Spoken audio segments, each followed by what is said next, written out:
How come most startups fail, even when we have more tactics and strategies than ever before? Join the bedside chat of an entrepreneurial couple as they share what it takes to create a business with ease and in flow.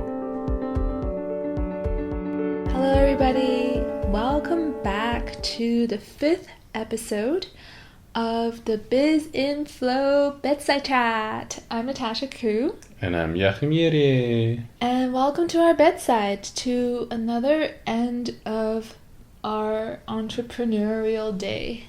And what have we learned today? If you want us to introduce this podcast in a slightly better way, just let us know. Always looking to improve ourselves.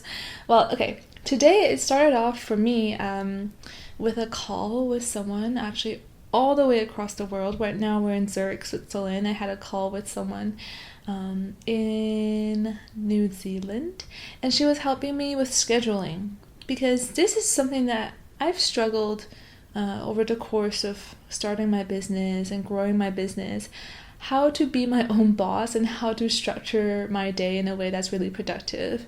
I went through crazy phases of overworking and underworking and just trying to figure out what it is I need. And she was really brilliant because she asked some questions, was not afraid to go there, and we found out some really interesting things about my working style.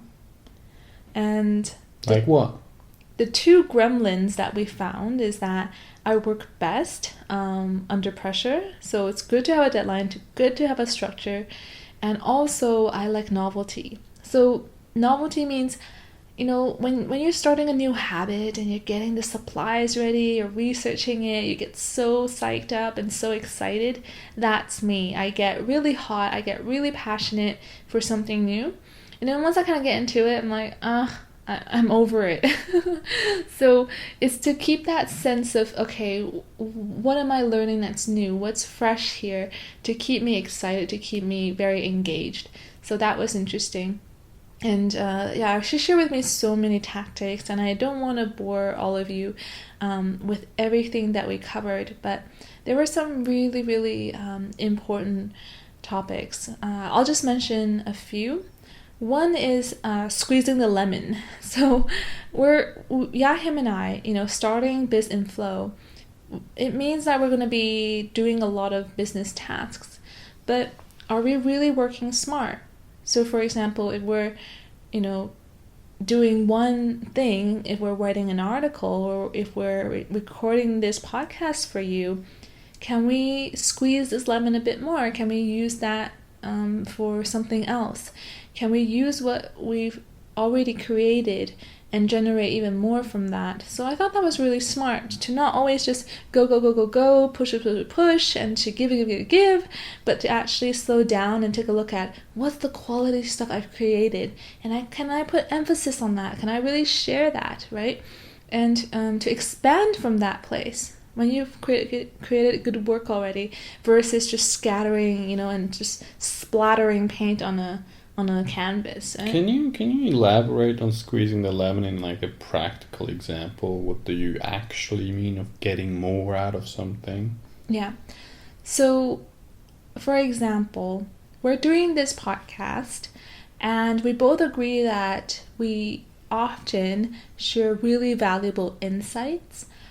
And within 15 to 20 minutes, since we're reflecting on our whole day, we don't really have the opportunity to dive really deep into that. Yet we bring it up, we share as much as we can in this format, and it's something good to start with. But that can turn into, for example, something that we do could turn into a quote, which can turn into something that we share on social media, or it can be an inspiration for us to write an article. Then we have already our main point that we want to get across. You just gotta fill in the blanks. So it's as if we've started this fire. How can we light a few more candles? Well, okay, you asked for a practical example. There I go with the metaphors again. No, that's good. Yeah. And then another thing was, she asked me, okay, in the work that you do, not just Biz and Flow, but in my past businesses, what do you ultimately give? What impact do you create for others? And so she really wrote it down in a really concise way. And she said, okay, you help people break free and grow. And that was just brilliant. But she said, okay, we have so many tasks, we have so many commitments when we are starting a business. So can we make sure before we even begin working to check in, like have a sticky note at the top of the computer, keep it near you and just check in with yourself, keep it as a habit to see if what you're doing is actually in alignment with what you want to contribute to this world. If it's not, then maybe you shouldn't be a part of this business. And I think oftentimes we are so caught up in just doing all the things and just in this mode of checking off boxes that we forget, is this important? Is this real for me? Is this in alignment? Is this true to this business? And I think my biggest takeaway from the call from this brilliant lady is that it's really important to say no. It's really important to edit, to cut down, even in my work hours, to just, distill to the very core, the best that I can do in the shortest time so that I can give my best, versus just dragging on, pretending I'm doing a lot of work, and that kind of thing. It sounds very much like you have learned to become more efficient and more aligned instead of getting distracted in all kinds of directions and doing tasks that in the end you're like, oh, didn't really bring me what I wanted. So yeah, I think that I really like to learn from people, from their experiences, and I have a great level of respect for people who have created multiple businesses or are far down on their entrepreneurial path, because they learn to work in a really smart way. And I never thought that to be something like really valuable for me, but now I see it completely, and I want that for myself, and I want it for us and Biz and Flow. Amen. Yeah, and Jachym had an interesting day. Yeah? Why is that? Unexpected events. Yeah, I got an offer for someone for another kind of business venture, and I've worked with this person before, and I thought, yeah, that sounds good, because it doesn't sound like it's a lot of effort, because I want to put my main focus right now into Biz in Flow. And so I hopped on a call with this guy and the other partner, and we discussed it, and it sounded quite nice. But then I realized that they purchased some traffic, which is really traffic that doesn't do anything. It just props up the numbers. And so after the call, I was like, oh, that doesn't really sit well with me. And so I decided to talk to the guy, write him a message and say, I think the business idea makes sense, and there's a possibility for it to gain traction. However, my problem is that you've purchased those numbers, and then you are going to use those numbers to sell on the service. Not just the fake numbers, of course. He's gonna hustle and get more people in that are actually interested and real. But still, it was a good number that then the person or the business that would purchase the service would be fooled at least to some degree, and I can't really stand behind that. And so I mentioned that, and I thought, I'll just probably move on and keep just doing the Biz in Flow and the other coaching thing. But then he actually turned around and he was like, oh, thank you so much for being so honest, and you're right. And he just cancelled he said, well, let's just throw out those fake people, and let's do it from the beginning right. And so I was like, yeah, that sounds great. With that, I can be part of it, because I don't want to build something that's built on something that is not completely right. I mean, it's a small thing in the bigger scale of things, but just for me personally, it's just morally and ethically just doesn't sit right. So yeah. And this is not to mean that like it was illegal, it was a huge, it's not a scandal, it's not illegal, we're not talking about something that's crazy here. No. We're just talking about, you know, how sometimes people, especially you're at the beginning, right? You know, the phrase fake it until you make it. And sometimes people, you know, do certain things to fake it. Doesn't, in some cases, doesn't actually hurt anybody, right? Because what is really lost here, but on some level there's still dishonesty, right? Yeah. So, and I mean, you know, it's not about other people and what they think or anything like that, or whether they're going to find out and whatever. That really doesn't matter to me. It's about my own integrity, and I just have experienced in the past the impact this kind of behavior can have on me. You know, there's no judgment.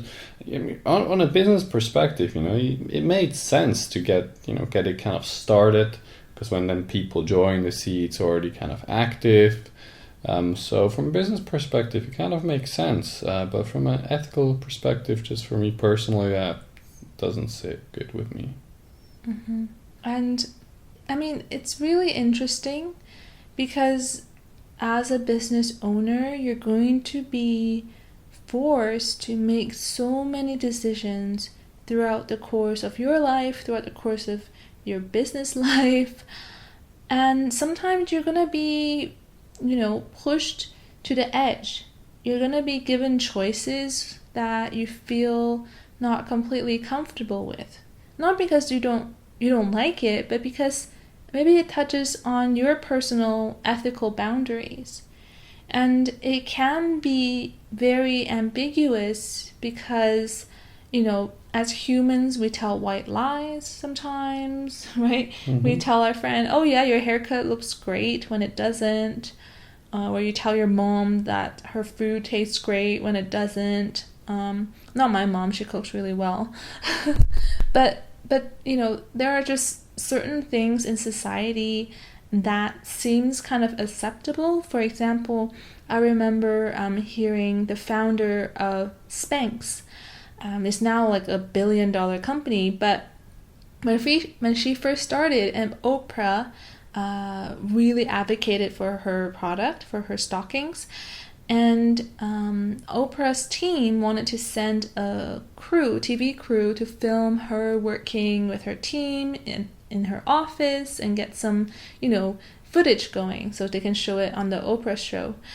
And the founder was completely freaking out because she was working out of her garage and she didn't have a team. It was just her. And I think maybe her husband at the time. No, she wasn't married yet. So it was just her.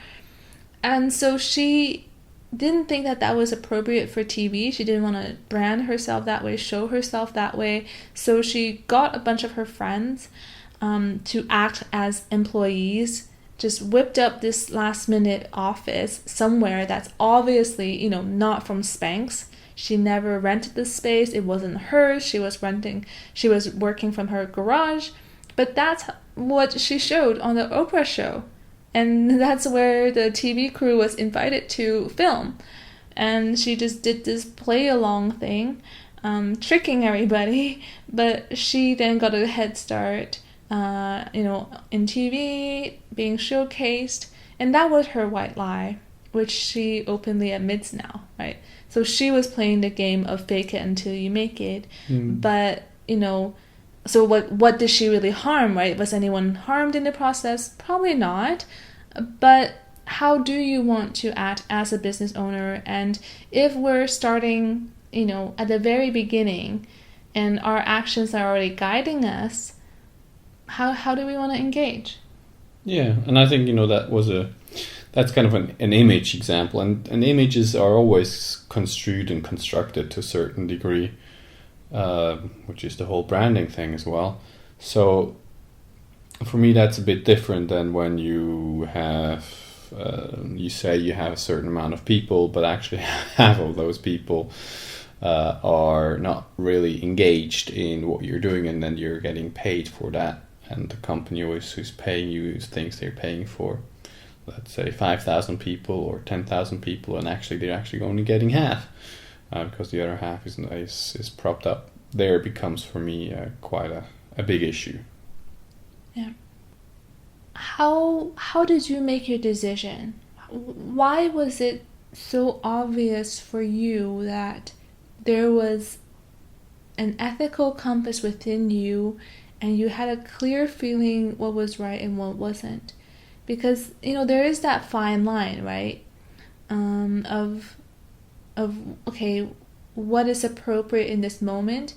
And is this really a lie? Is this really malpractice? Is this ethical? How did you navigate that situation? Well, I just felt really uncomfortable.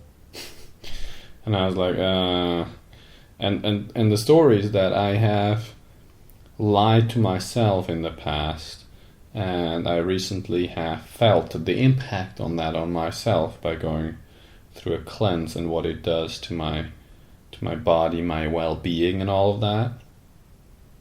And I've really seen it, and it was really painful.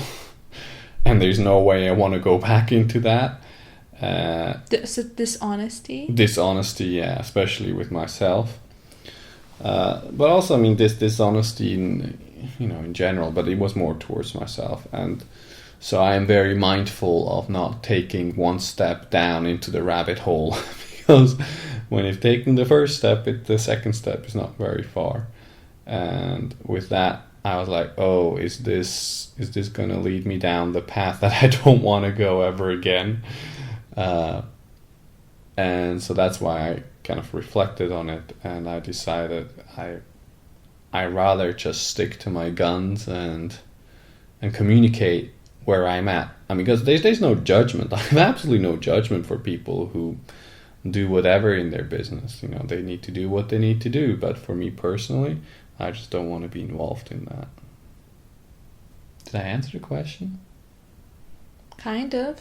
But, what you shared, I know it's completely unrelated, but I realized that keeping up that front or lying and being dishonest with yourself, a lot of it, you didn't experience this, but a lot of people actually play the ego, as in they need to come out as more successful, more rich, more important, everything, playing from the ego, when really they're just not admitting to themselves where they actually are right now. Not that there's different levels you can be, but I'm just saying, I've worked for people in the past who are just completely out of their minds, and from the outside it looks so funny, like they're playing dress up. They'll rent, a Bentley, they'll live in the best part of town, they'll have, a full-time cleaner, nanny, and this is in Switzerland, so that's gonna, rack up some some numbers for you. Yeah. But at the same time, the company I was working for under this boss, they were going bankrupt. He stopped paying all the employees.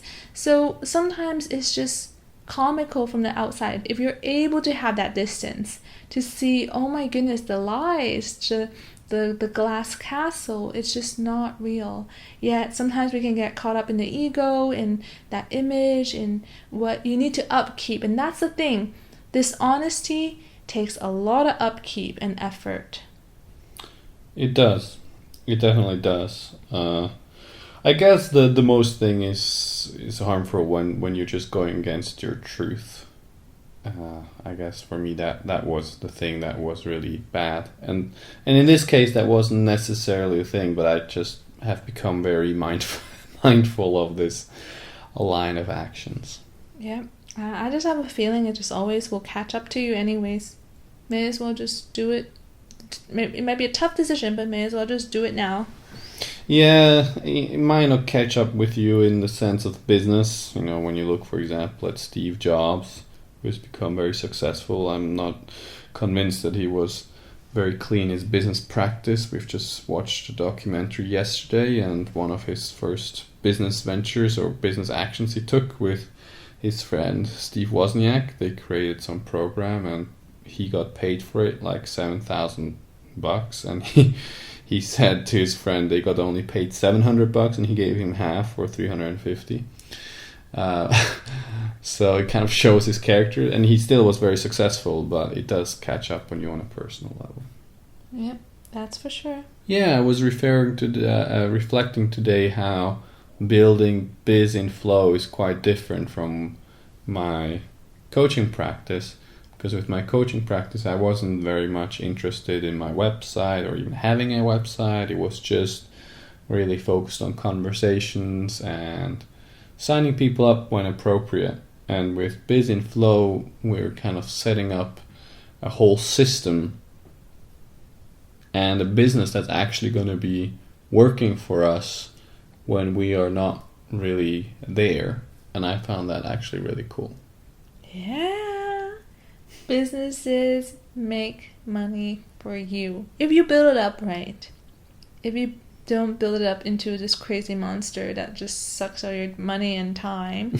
If you build it up right, businesses are a machine, replicable and stable, as in you can depend on it to return the same thing.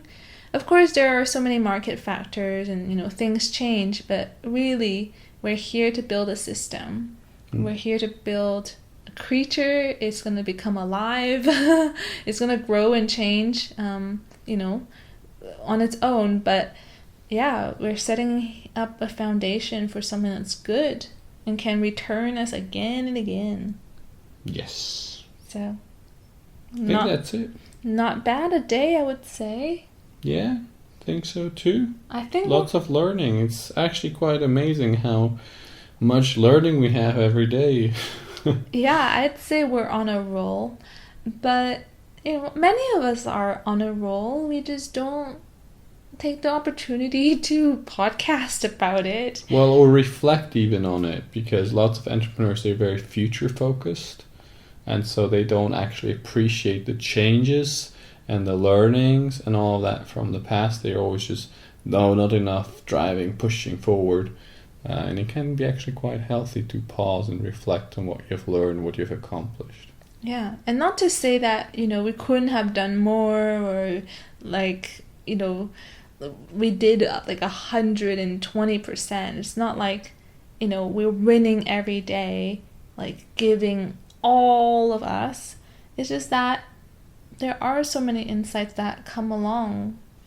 Yeah. And it's not just all about business growth, you guys. There's just so much more to it. And anyways, I'm feeling happy and blessed to be able to share with you all the ins and outs inside this bed with you. Yeah, me too. I'm ready for bed. Me too. So talk to you tomorrow. And I hope that you enjoyed this episode. If you did, make sure to subscribe on iTunes or whichever player that you're listening from, and to also comment below. If you are struggling with starting a business or growing a business, just tell us what's the biggest thing that's on your mind and how can we help you, because most likely what you're going through, we've gone through, or we're about to trip over ourselves too. So we want to support you in the best way possible, and if we can, we'd love to share more and to help you along. So just give us the feedback right in the comments, especially on iTunes, and then we'll hopefully repeat your question and give you the content that would really help you grow too. That sounds like an awesome plan, because we're here to serve you. But that's for tomorrow. Right now we gotta sleep. So good night and see you then. Good night.